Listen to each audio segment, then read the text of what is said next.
pain is temporary, but giving up is forever. When the destination is worth reaching, the path won't always be perfect. Growing up, I had a happy, normal childhood.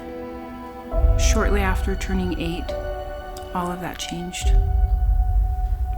I didn't know what sexual abuse was, and I felt very dirty, and I hated my body. When we're children, we don't get a choice in what our subconscious minds decide that we're going to believe and take into our future. We're taking anything that's fed to us as truth, and what that does to us is that says, this environment is bigger than me, and so obviously they must be right, and I must be wrong. And that belief goes deep, and it goes to the core. I remember the first day I went into the special ed class, the teacher called me up in front of the room, and she goes, I don't know if you know this or not, but only stupid and retarded kids go to special ed.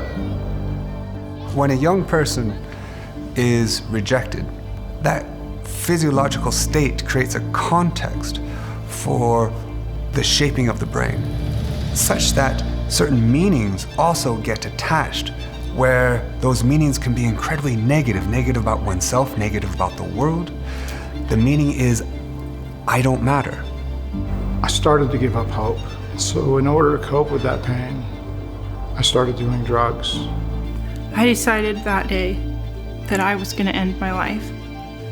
So I went into the bathroom to hang myself. I could feel myself dying, and all I could see is darkness. I got arrested, and it was apparent that I wasn't going to get out this time. When I hit that cell, and I heard that door close, it's like a sound you've never heard before. Almost all of our behaviors, all of our beliefs, our loves are all grounded in perception. Perception touches everything. It touches art, it touches beauty, it touches music. Everything begins with perception. You will never fix what you're not willing to face. You'll never win your war by running from your battle, right? The hurt might not be your fault, but the healing is your responsibility. When you open your eyes and look around, of course you see a world because that world exists. The question is, are you seeing it accurately? And I think all of us have an underlying assumption that our perception of the world is the world. Well, I'd like to challenge that. What if I am somehow the cause of all these experiences? If I was not the creator of my experiences, it meant the world really was a shitty place. But if I did in fact create those experiences, what did that mean to me? It meant I could create something different in its place. If you can choose your life, why aren't you choosing something different? Why am I not choosing something greater for myself? Everyone else out there is choosing how they want to live. How come I'm not? I cannot choose whether I'm victimized, but I have the ability to say, I will never be a victim, because there's always something you can do differently. And once you understand that you can always make a different choice and get a different reaction, and that's the power in your life, that's the power that you have, is no matter what's going on, you can choose to think differently, believe differently, see differently.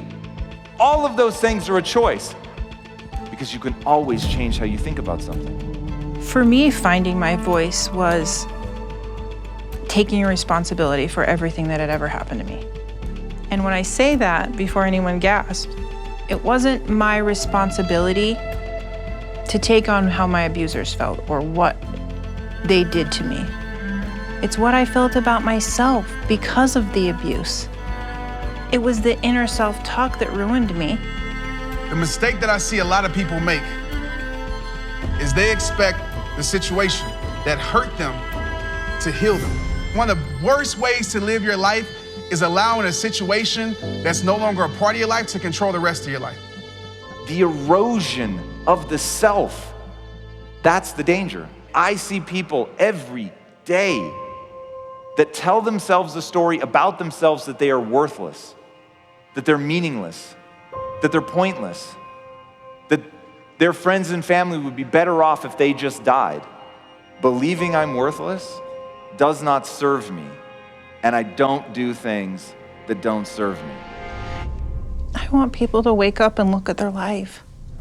One thing that my husband always said to me was, what if you're everything that you think that you're not, and nothing that you think that you are?